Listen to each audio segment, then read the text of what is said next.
there you go. Sorted. I didn't hold it in long enough. Okay, good afternoon everyone. Welcome to the Education Decision Meeting. I'm Susie Horton. I'm the Cabinet Member for Education. And we'll go round and I'll ask everyone to introduce themselves. I'm Caroline Corcoran. I'm Head of Sufficiency, Participation and Resources in the Education Service. Bev Pennicutt, Finance Manager for Children, Families and Education. Good evening, I'm Councillor Hannah Hockaday, the spokesperson for the Conservatives. Thank you. Yeah, Mike Stoneman, Deputy Director, Children, Families and Education, responsible for the Education Service. I'm David Penrose, Democratic Services Officer. Thank you. Just a bit of housekeeping. In the interest of safety, if the continuous fire alarm sounds, please evacuate the room by the stairwells. Don't attempt to use the lifts. Please assemble in front of King Henry building at the end of King Henry, the first street, which I believe is out of here and right, as opposed to in front of Queen Victoria, which we normally do because there's an ice rink there. In order to comply with Portsmouth Cultural Trust fire marshal regulations, please remember to sign out when you leave the building after today's meeting, if you've signed in.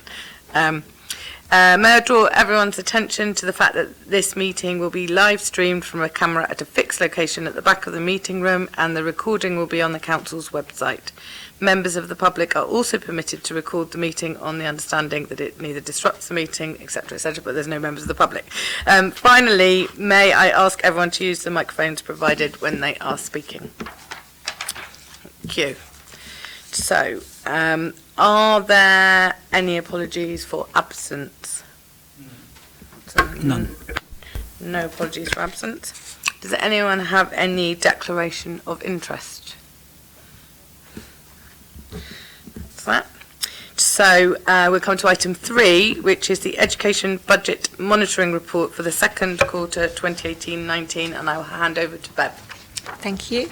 This is a report for noting, and it looks at the forecast budget position for the education portfolio at the end of the second quarter 2018-19. As you can see, there's a projected overspend of £248,000, mainly as a result of pressures on home to school transport, which are actually £377,000, although these are partially offset by projected savings on staffing and other operational costs. Paragraph 4.1 of the report talks about the portfolio reserve brought forward, which was £437,000, together with the commitments that have already been actioned against that reserve, which leaves a balance of £221,000, and it's intended that this will be used to offset the majority of the projected overspend. Section 5 of the report deals with the capital programme, and details of individual schemes are shown at Appendix 1. And Caroline will talk more about the capital programme in her report. So overall, whilst the actual spend to date on capital is considerably lower than budget, there is it's because of the delay in the long-term effect of capital schemes, and there's a small projected underspend at the moment of £79,000. However, the service is reviewing how that could be reallocated to other projects. In summary, the education budget is under pressure and officers are working to identify efficiencies, but the key problem remains home school transport. Thank you, Bev. Are there any comments or questions, Mike? Yeah, just to add to what Bev said, in terms of what the service is doing about the pressures, we recognise that for this year, bearing in mind we have a contingency, then we should be close to a sort of balanced position. But for next year, we know these pressures are still going to be there. So on top of the savings that we're required to deliver for next year, we're also looking at a number of other sort of areas that we could make some savings efficiencies on in order to bring the budget into line for next year also. So all of that work is going ahead. Homeschool transport is the biggest issue, and in fact we've got a meeting with transport tomorrow to review where we are and to look to see if we can make any further efficiencies. So just to let you know, or reassure you that plans are in hand on both those fronts. Okay. Thank you. Comments, questions? No, I think, Mike, you've just answered it, because I wondered if there was going to be any sort of prediction and sort of foresee in future years how the overspend, whether it's going to increase or decrease. So, Well, all out at the moment is that pressure that we're seeing in homeschool transport, it's going to be the same level of pressure for next year, 1920. So, and we won't have the benefit next year of that contingency. So, hence the reason we're going to have to look at further efficiencies or savings elsewhere within the service. Okay. Yeah, so I think they were all the points that I was going to make. There's no point in repeating them. Just to say, I'm always super impressed at how close the capital budget is to. I can't actually. Thank you. I think it's incredible that it gets so close. So every ounce is squeezed out of it. So well done on that. And yeah, just to reinforce what Mike has said about all the considerations going forward, particularly home to school transport, but. We are not alone around the country with that being the biggest pressure. So the recommendation was that the Cabinet member notes the education portfolio forecast, revenue and capital budget positions as at the end of September 28, together with the variance and pressure explanations, and they're duly noted. So item number 4 is the DSG budget monitoring report for the second quarter 2018-19. Back to Bev. Thank you. Again, this is a regular report and it sets out the forecast budget position for the DSG for this year as at the end of September.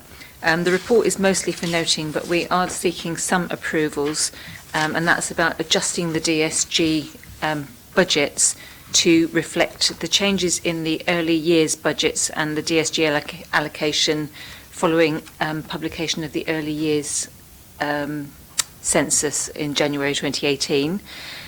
We'd like to adjust the budget to reflect the Secretary of State approval to transfer £1 million to capital to support the Redwood scheme, and also adjust the budget to reflect the financial support to Harbour School, which was approved in May, I think. Yeah. May. Yeah. So the proposed budget revisions have been included in Table 1, which sets out the overall position. And as you can see, the overall forecast position is an in-year overspend on our DSG allocation of £573,000. That doesn't mean that we've spent all of our reserves as well. We're still anticipating a projected outturn balance of around about £1,700. The 573,000 overspend is largely as a result of the high needs pressures, and a strategy was approved in October to manage the ongoing pressures, and we're currently looking at how that will impact on next year as well to see how we can manage ongoing future pressures. As well as the high needs issues, the early years are looking to overspend, and that's due to the 2-, 3- and 4-year-olds' universal hours. We've used growth contingency to offset the additional take-up at the moment, and that brings the net position to zero between contingency and hours. We've also seen more call on the 3- and 4-year-old pupil premium, and on the high needs it's down to special school places, element 3 top-up, particularly in mainstream schools, and on the out-of-city providers as well. There are full details in the report. If you'd like me to elaborate anywhere, I will do. Just when you said a carry forward of £1,700, presume you meant 1.7 million. I did. Just thought I'd check. I did mean that. 1.7 million. I beg your pardon.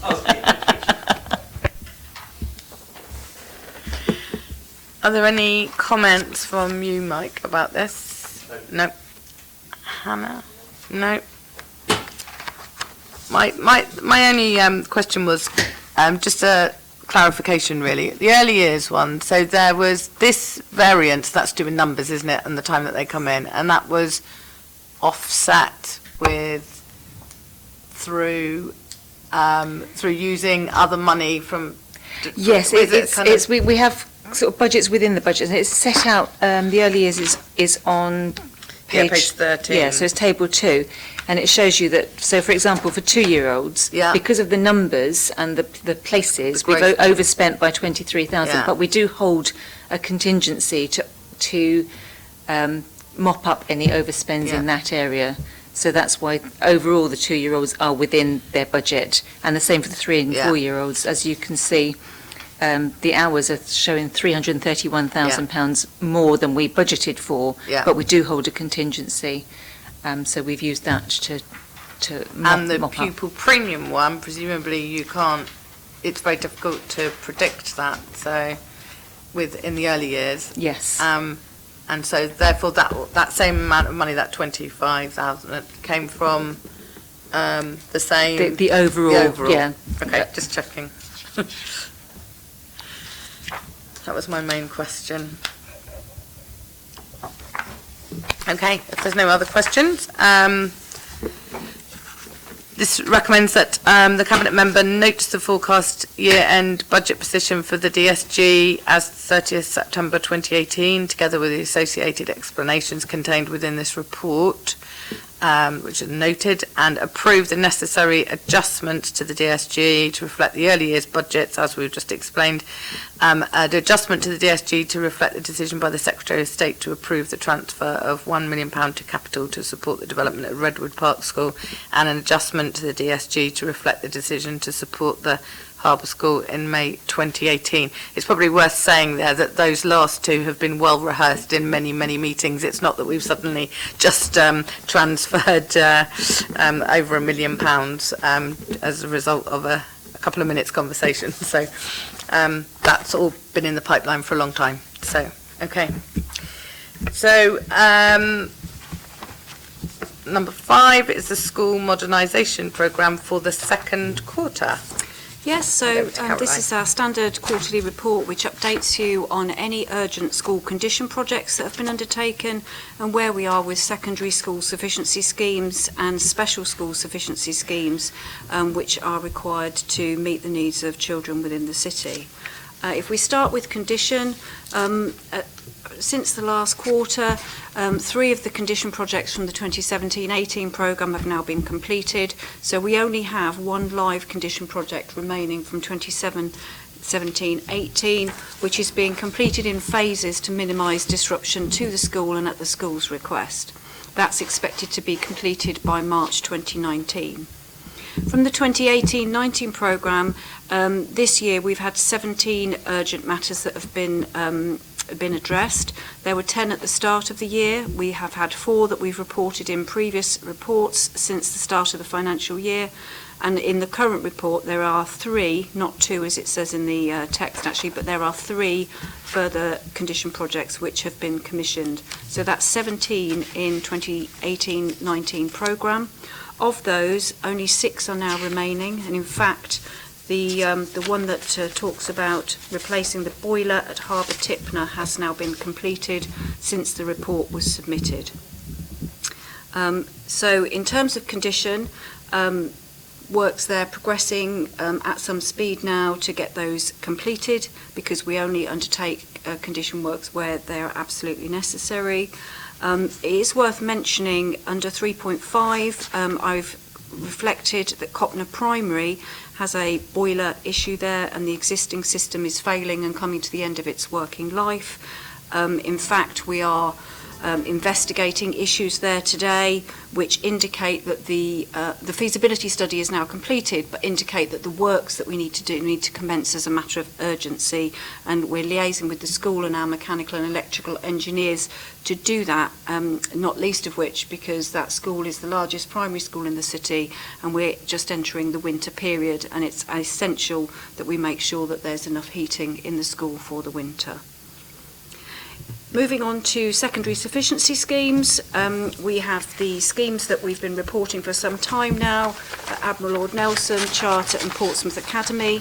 All 3 of these schools are progressing at the required pace in line with the programme of works, and planning permission has been granted at Portsmouth Academy and has been applied for Charter and for Admiral Lord Nelson.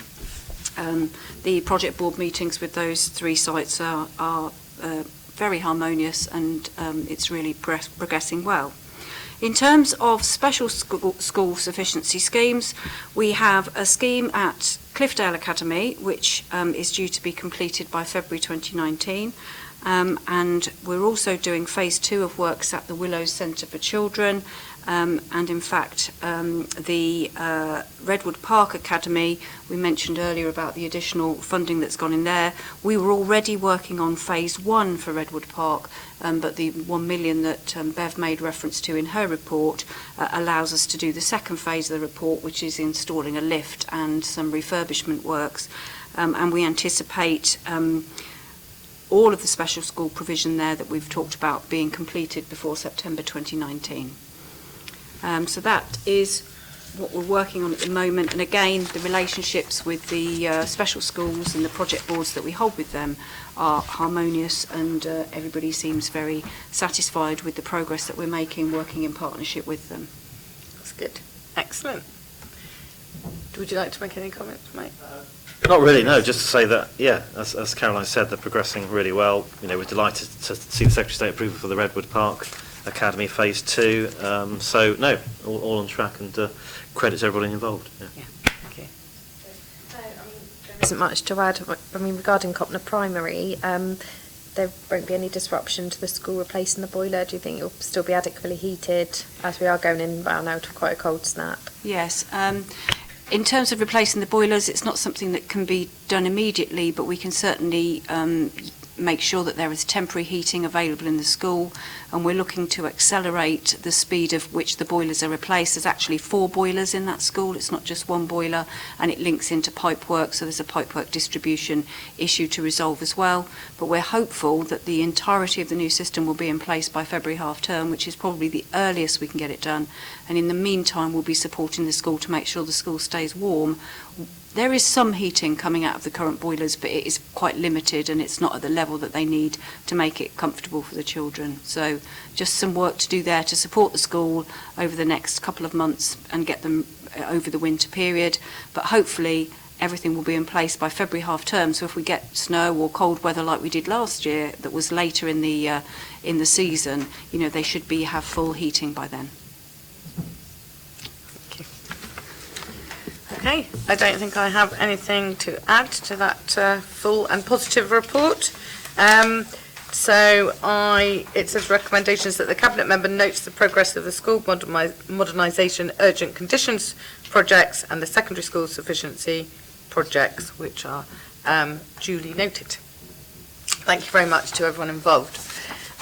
Number 6 is the change of age range for Portsdown Primary School.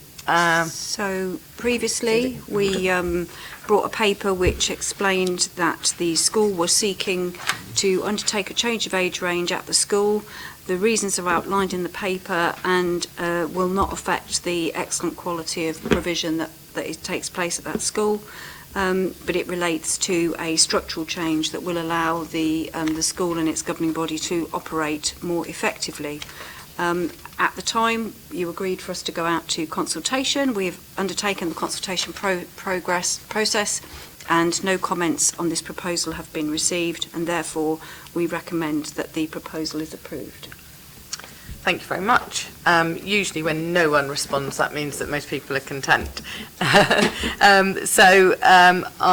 It says, Cabinet member to consider the response to the statutory consultation carried out on the proposal to change the age range of Portsdown Primary School, and authorising the Director for Children, Families and Education to implement the proposal so that Portsdown Primary School becomes a school for pupils aged 4 to 11 years of age from the 1st of December 2018. Duly done. Thank you. So the last but not least is item 7, which is the school funding arrangements 2019-20. This is back to Bev. Thank you. This is, again, a shortish report, and it builds on reports to previous meetings that we've brought to you. And it's just an update on where we are now with next year's funding arrangements for schools. We're seeking approval for amending the methodology for identifying notional SEN funding within a school's overall allocation, as well as formal approval for a further disapplication request to ESFA, which we discussed verbally last time. You've already made a range of decisions, which have also been endorsed by Schools Forum on next year's funding formula, and they're all listed at 3.2. There's a whole range of decisions made there. If we talk first about the SEN, local authorities are required to identify an amount of money within a school's overall budget share, which they should use to support children with SEN or disabilities. It's called notional SEN, and it is actually notional. It's not extra money, it's not ring-fenced money, and it's expressed as a percentage of each of the funding factors within the overall formula. And I should say, kind of regardless of what the notional SEN says, schools are expected to provide support to children with SEN in their schools. That said, we recently reviewed our formula against other local authorities, in fact nationally, and also against statistical neighbours, and we realised that Portsmouth's identification of notional SEN is seriously out of kilter with other local authorities. And if you look at the table at 4.3, it shows the national averages and statistical averages of percentages of some of the funding factors which are used by or identified by other local authorities. So at the moment we identify a bit more of basic entitlement, but we don't identify anything of the free school meals allocation, for example. So at the bottom of that table at 4.3, in bold, is the percentages of the funding factors that we are proposing that we notionally attach to the notional SEN. As I said, it doesn't change the funding at all. It just tries to bring Portsmouth notional SEN into line with other local authorities, particularly our statistical neighbours. So that's the first thing. Secondly, on disapplication requests, we've spoken to you previously about some of the disapplication requests that we've sent into ESFA, and we are seeking a further approval for a further disapplication request, which relates to the minimum funding level for an all-through school. The ESFA have identified that an all-through school should have a minimum funding level of £4,042 per pupil, and that's a weighted average of what they say the primary school should be and what the secondary school should be, and that assumes 7 primary year groups and 7/12ths of the primary and 5/12ths of the secondary. We only have one all-through school, and it doesn't have all of its primary year groups. So to use the national recommended MFL, it would reduce the value of the minimum funding level for the whole school, for Mayfield in particular.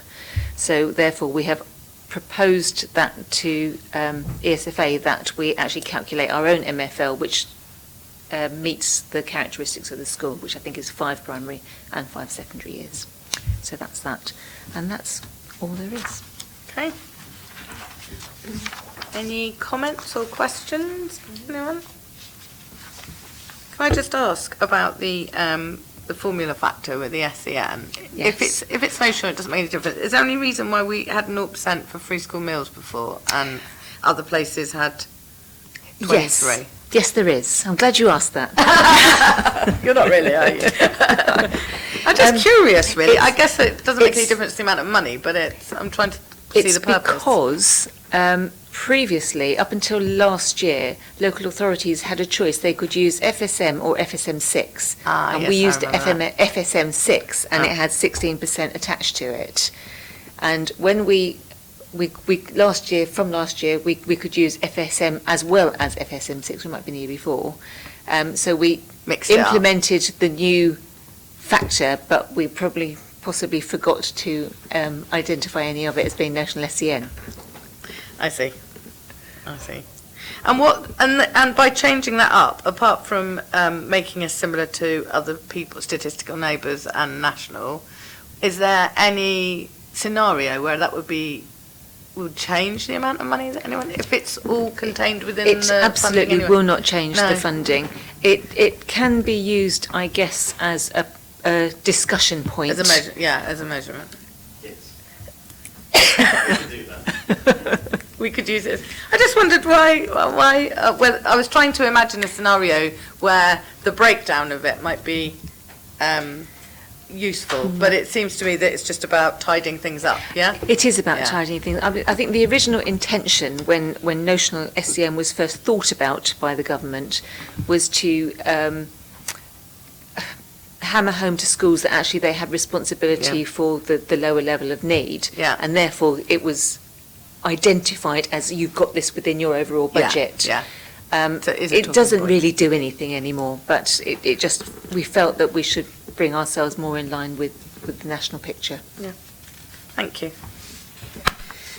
So, that is item 7. So, I'm approving the proposals for implementing the funding formula arrangements locally as set out in this report, in particular to amend the percentage of funding allocated to notional SEN as set out in paragraph 4.3 and the disapplication request as set out in paragraph 5.3. And it's probably worth reiterating what you said, which is a lot of these things have gone through other meetings beforehand. So this is the rubber stamping, particularly the disapplication one was brought up in schools forum. So, and that brings us to the end of the agenda. Unless anyone has anything else to say?